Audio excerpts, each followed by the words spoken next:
வாங்க ஒரு சிம்பிளான விஷயத்த பார்க்கலாம். வணக்கம். மெஷின் லேர்னிங்ல ரொம்பவே முக்கியமான ஒரு கட்டம் இருக்கு. அதோட கடைசி கட்டம்னு கூட சொல்லலாம். அதுதான் முடிவெடுக்கிறது, அதாவது டெசிஷன் மேக்கிங். ஒரு ஆர்டிஃபிஷியல் இன்டெலிஜென்ஸ், அதாவது ஏஐ எப்படி தானா ஒரு முடிவுக்கு வருது, அத பத்தி தான் நாம இப்ப பார்க்க போறோம்.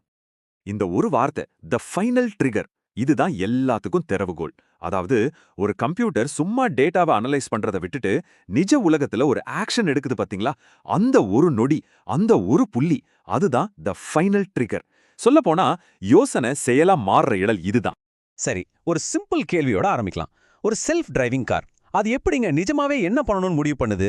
இல்லனா பங்கு சந்தையில மின்னல் வேகத்துல பங்குகளை வாங்குற இந்த ட்ரேடிங் பாட்ஸ் இருக்குல்ல, அது எப்படி ஒரு நொடியில முடிவெடுக்குது? வாங்க இதுக்கான பதில பாப்போம். கேட்கறதுக்கு ரொம்ப காம்ப்ளெக்ஸா இருக்குல்ல. ஆனா பாருங்க, இந்த முழு ப்ராசஸையும் ரொம்ப சிம்பிளா ஈஸியா புரிஞ்சுக்கிற மாதிரி 3 ஸ்டெப்ஸா நம்ம பிரிக்க முடியும். சோ அந்த 3 ஸ்டெப்ஸ் என்னென்னனா, முதல்ல ஸ்டெப் 1 ஆதாரங்களை சேகரிக்கிறது. ரெண்டாவது ஸ்டெப் 2 இருக்கிற ஆப்ஷன்ஸை எடை போட்டு பார்க்கிறது. கடைசியா ஸ்டெப் 3 ஆட்டோமேட்டிக்கா ஒரு ஆக்ஷன் எடுக்கிறது.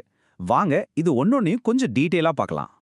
ஓகே, ஸ்டெப் ஆதாரங்களை சேகரிக்கிறது. இப்போ நாம ஒரு முடிவெடுக்கிறதுக்கு முன்னாடி சுத்தி என்ன நடக்குதுன்னு பார்ப்போம்ல, அதே மாதிரி தான் மெஷினும் முதல்ல அதோட சூழலை புரிஞ்சுக்கணும். அதுக்கு என்ன பண்ணும்? டேட்டாவை சேகரிக்கும். சொல்லப்போனா இந்த டேட்டா தான் கம்ப்யூட்டரோட கண்ணு, காது எல்லாமே. இங்க பாருங்க, இது ரொம்ப இன்ட்ரெஸ்டிங்கா இருக்கு. டேட்டா சேகரிக்கிறதுங்கிறது 2 விதமான உலகத்துல எப்படி நடக்குதுன்னு காட்டுது. இப்போ டிஜிட்டல் உலகத்தை எடுத்துக்கிட்டீங்கன்னா, செஸ் விளையாடுற கம்ப்யூட்டரு போர்டுல ஒவ்வொரு காயும் எங்க இருக்குன்னு அனலைஸ் பண்ணும். ஆனா நம்ம நிஜ உலகத்துல ஒரு செல்ஃப் டிரைவிங் கார் என்ன பண்ணும்? அதோட சென்சார்ஸை வச்சு ரோட்ல போற வண்டிங்க, டிராஃபிக் சிக்னல், பாதச்சாரிகள்னு எல்லாத்தையும் ஸ்கேன் பண்ணிக்கிட்டே இருக்கும். சரி, இப்போ கம்ப்யூட்டர் கிட்ட டேட்டா வந்துருச்சு. அடுத்து என்ன? அதுதான் நம்ம 2வது ஸ்டெப், இருக்கிற ஆப்ஷன்ஸை எடை போடுறது.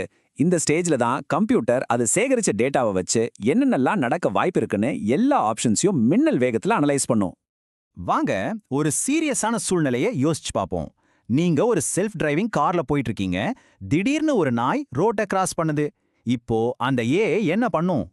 இங்க தான் அந்த கால்குலேஷனே இருக்கு. கம்ப்யூட்டர் எப்படி யோசிக்கும்னு பாருங்க. சரி, லெஃப்ட்ல திருப்புனா மரத்துல மோத 90% சான்ஸ் இருக்கு. ரைட்ல திருப்புனா எதிர வர்ற பஸ்ல மோத 100% ரிஸ்க். ஆனா வேகமா பிரேக் அடிச்சா கார் நின்னுடும், யாருக்கும் எதுவும் ஆகாது. வெறும் 5% தான் ரிஸ்க். பாத்தீங்களா?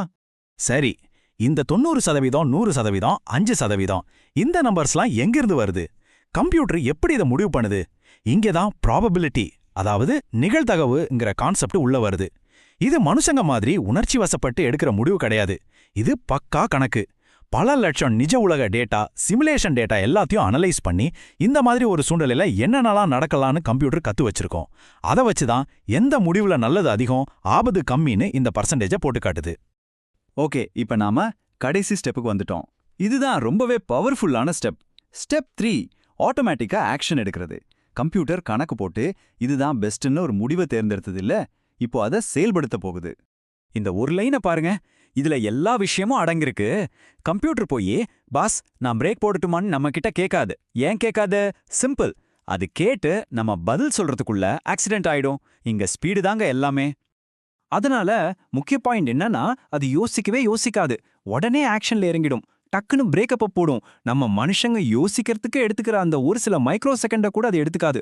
ஒரு செகண்ட் கூட லேட் பண்ணாம. இந்த ஆட்டோமேட்டிக் ஆக்ஷன்ங்கிற விஷயம் மத்த ஃபீல்ட்ல எப்படி வேலை செய்யுதுன்னு பாருங்க. இங்க லெஃப்ட்ல இருக்கிறது ஆல்கோ ட்ரேடிங்.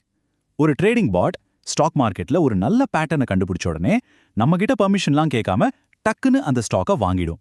அதே மாதிரி ரைட்ல நம்ம செல்ஃப் டிரைவிங் கார் அந்த 5% ரிஸ்க் தான் பெஸ்ட் ஆப்ஷன் கண்டுபிடிச்ச உடனே யோசிக்காம பிரேக்கை போட்டு ஆக்சிடென்ட்டை தடுக்குது. சோ இதெல்லாம் நம்மள எங்க கூட்டிட்டு போகுது? பெர்மிஷனே தேவைப்படாத ஒரு உலகத்துக்கு.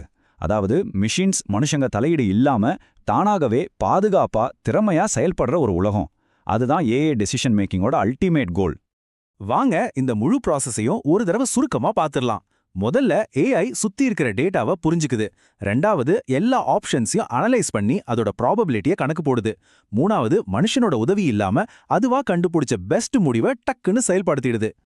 ஆனா எதுக்கு நம்ம மெஷின்ஸ்க்கு இவ்ளோ பெரிய சக்தியை கொடுக்கறோம்? பதில் இங்க இருக்கு பாருங்க.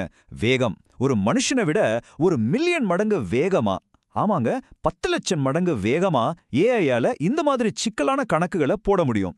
ஒரு எமர்ஜென்சினும் போது அந்த வேகம்தான் உயிரை காப்பாத்தும். கடைசியா இது நம்ம முன்னாடி ஒரு பெரிய கேள்வியை வைக்குது.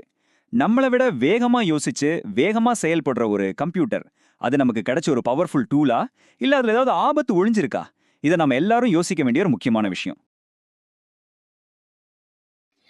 இந்த வீடியோ உங்களுக்கு பிடிச்சிருந்ததுன்னா லைக் பண்ணுங்கள், ஷேர் பண்ணுங்கள், சப்ஸ்கிரைப் பண்ணுங்கள். தேங்க்யூ ஃபார் வாட்சிங்.